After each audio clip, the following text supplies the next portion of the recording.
What is up, everybody? We are back for the third and final part of the Awesemo Golf Podcast Series, or the Awesemo Golf Weekly Podcast Series, where I break, instead of giving you one hour one, probably sometime on Wednesday here today, I give you 3 20-ish minute ones throughout the week, spacing it out, giving you the information we need to cover, and also allowing for all of the field changes, withdrawals, and all that stuff to come up. I just find it to be the most timely information, the way that I break it out for you guys. The first podcast is really just a review and to set up the week.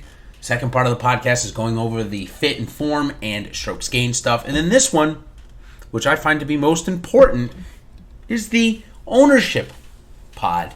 And of course, the later I do this, which I try to put it out on Wednesday for consumption time, later I do this, the more information we have to go over and to accurately project these ownerships. So let's dive right in this week to the Wyndham Championship. And as I always do here, I review last week's Millionaire Maker winner. Maybe this is the first, second, maybe even third time you've heard it. Not sure, so I go over it really quickly. 88% was the total ownership for the lineup. The guy, Reggie's Run, used all $50K of his salary.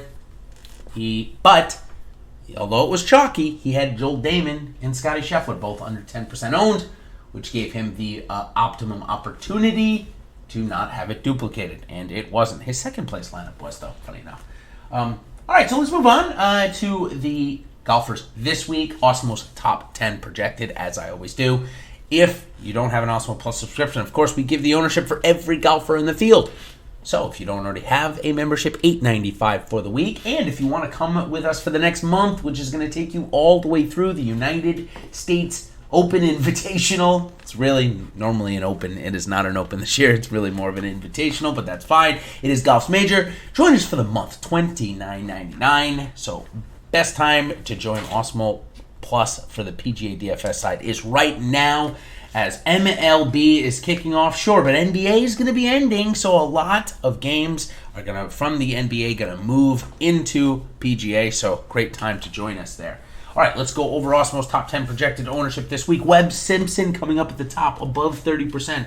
Patrick Reed, number 2. Harris English, number 3. Sung J M. Ryan Moore, Kevin Kisner, Tommy Fleetwood, Billy Horschel, Paul Casey, and Brendan Todd wind up as the top 10 owned this week. And now let's go into the pricing section of this. Start off with $10,000 and above.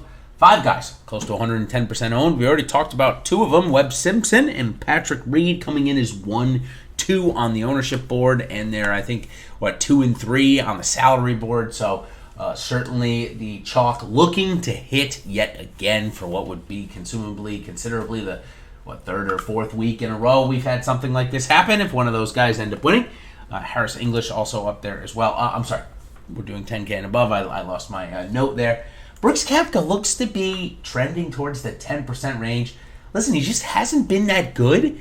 He wasn't even really that good in a major. Sure, I guess he did put himself in a position to win on Sunday, but maybe that's an indication of where his game is, for the fact that he wasn't able to come through and really tailed off with a 3-over or 2-over day. It just really was poor on Sunday for Capka, so I suspect 10% or less of the people are going to own him this week. If you have the stomach and like Capka and have the stomach to play a guy who's the highest priced guy in the field and definitely not playing the best in the field, go ahead and get 10% below for Capka. Tommy Fleetwood and Paul Casey, the Englishman, I suspect they'll come in at 20% in this type of field. So no real against the grain plays there. Again, this is the against the grain pod, so we're going to try and find some of those plays, and we do get them in the next pricing section, the 8 to 9,000 range. Only 13 golfers though. So last week, one of the things that I noticed, of course, was that the 6 of 6 percentage was extremely high. One of the reasons why I think it was extremely high was because DraftKings, instead of pricing, say, call it 20 guys, 23 guys, which they normally do from 8 to 9,000, they stacked the upper 7K range with golfers like Gary Woodland, Tony Finau, Justin Rose, Jordan Spieth, and the alike, all making the cut. We've got something similar with this type of field. We've got something exactly similar going on. DK, only 13 golfers from this 8 to 9K range. They're going to have a total ownership right in the 160% total ownership range, led by Harris English at 20%. He's probably going to be the only one to get over 20%, although Ryan Moore certainly may press him. Sungjae Im's form has been terrible lately, but still gamers at 8,800 in a weaker than normal field, but not weak by that stretch. Going to be maybe 15 to 20% owned, but I guess being only $200 away from Jordan Spieth, I'm not sure that I trust Sungjae Im over Jordan Spieth right now. If you look at Sungjae Im's strokes gained information, looks kind of similar to Spieth, so I'm not rushing in there by any stretch. All right, we move down a little bit. Billy Horschel, Kevin Kisner, and Sergio Garcia are the next three that show up. I guess we could throw Justin Rose in there too. All going to be between 10 and 15% owned, as should Brendan Todd coming in at 8,900. I suspect he'll be about 10 to 15% owned. After that, though, I think the next 5 or 6 golfers will be under 10%. Corey Connors maybe getting close. Jordan Spieth, probably about 10% owned this week, maybe trending a little bit higher as people see there's just not that many good golfers in the field. And hey, maybe he actually is one of the best in the field. Ches Reavie coming in at 8 to 10%. Shane Lowry as well. Brandt Snedeker had a 66 last week at the PGA Championship, maybe showing that his form isn't that far off. Coming in at 5%. And Siwoo Kim, the biggest misprice on the board, coming in at less than 5%. We're going to talk about Siwoo Kim in the Super Draft segment that I do at the end of this, and Super Draft, the sponsor of the show, so I want to thank them for that. Got some very interesting price differential on Super Draft as compared to his DraftKings price, so we'll talk about Siwoo Kim here in a little bit. All right, let's move on now to the 7K price section. So, I'm sorry, we'll talk really quickly about the against the grain plays. Of course, the last 5 guys I just mentioned, if you're looking to go against the grain, Shane Lowry's irons have been great. His putter has picked up the last couple of weeks. Of course, Jordan Spieth under 10% owned pretty much every single week for the most part in certain contests. Siwoo Kim, though, definitely presents an interesting opportunity. He's a winner here before. I wonder if his ownership will trend up because his odds to win are so low than the 5% I have stated here. But if not, he does make a very intriguing GPP play. All right, now to the 7K range, where I just mentioned it is stacked yet again, at least stacked for this type of field. 35 golfers with a total ownership of around 200%. That's where I got that 200% number at least. JT Poston, Russell Henley, Joaquin Niemann, all at 78, 77, and 79. We can even throw in Dylan Fratelli and Doc Redman in there. Why not? They're all probably going to be around 10 to 15% owned, along with some guys that are a little lower price, Henrik Norlander and Lucas Glover. In fact, Lucas Glover was right around this price last week for the PGA Championship, and now coming in 7,300. It feels like a similar field to the 3M Open, where Lucas Glover was 9K and chalk. So definitely going to be some ownership there. As well as Sam Burns and Jim Furyk. Jim Furyk has played well here. Also had a win against the old guys a couple of weeks ago, so probably around 10% for him. Brian Harmon has had a good stretch of golf, around 10%. Same with Charles Howell and Jonathan Vegas. 2 more guys, too, that I really think are going to get close to 10%, especially Christian Bezuidenhout and Harold Varner III. 66 to win, to 1 to win, and 70 to 1 to win. I suspect these guys at 6% owned is what I haven't projected. I think they're going to come closer to 10. The last guy I think is going to kind of get that type of ownership will be Mateus Schwab. He's coming in at 7,500 price and around 5% ownership. So a lot of good names. Like I said, a lot of good quality golfers that you would think, instead of pricing them in the 7K range, maybe DK would throw them up in the low 8s.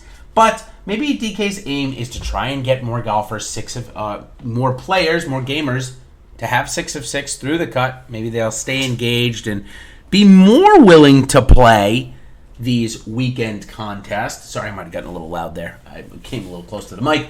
More willing to play the weekend contest because their golfers or their main contests are 6 of 6, rather than the other side where they just fire in the weekend and showdown contest because they've got no other chance, and kind of a degen way to do it.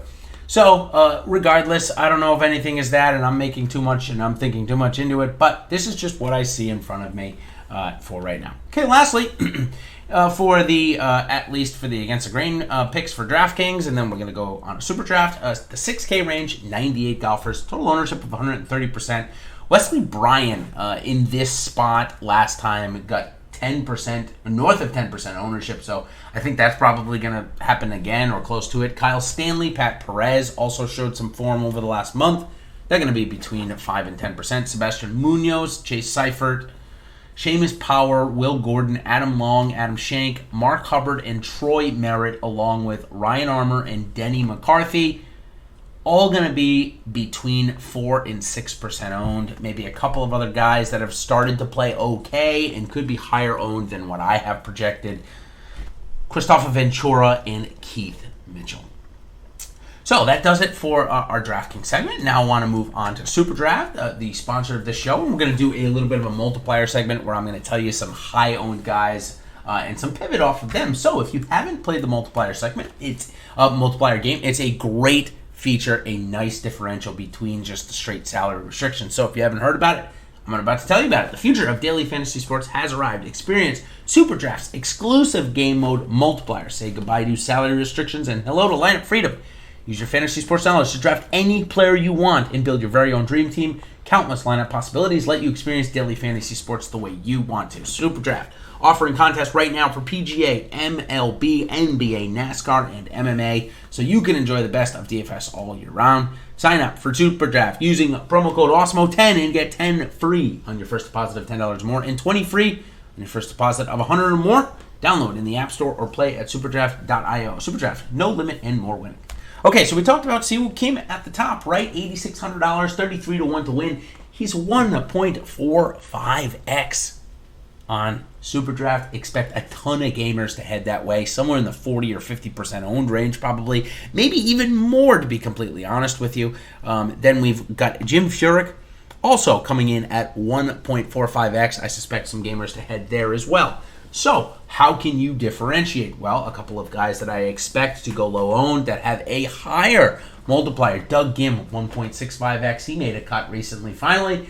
And now, with the stability of having an entire more year of eligibility to play on the PGA Tour, the run to try to get into the top 25 really doesn't come into effect until next year when he loses status. So 1.65x for him. Johnny Vegas also, he's a 1.5x. I suspect some people to go to him, but a lot more to go to Siwoo Kim at 1.45x. Also, Will Gordon is down there at 1.6x as well, or 1.5x, a guy that, of course, I like throughout, whenever he tees it up and throughout the DFS sites.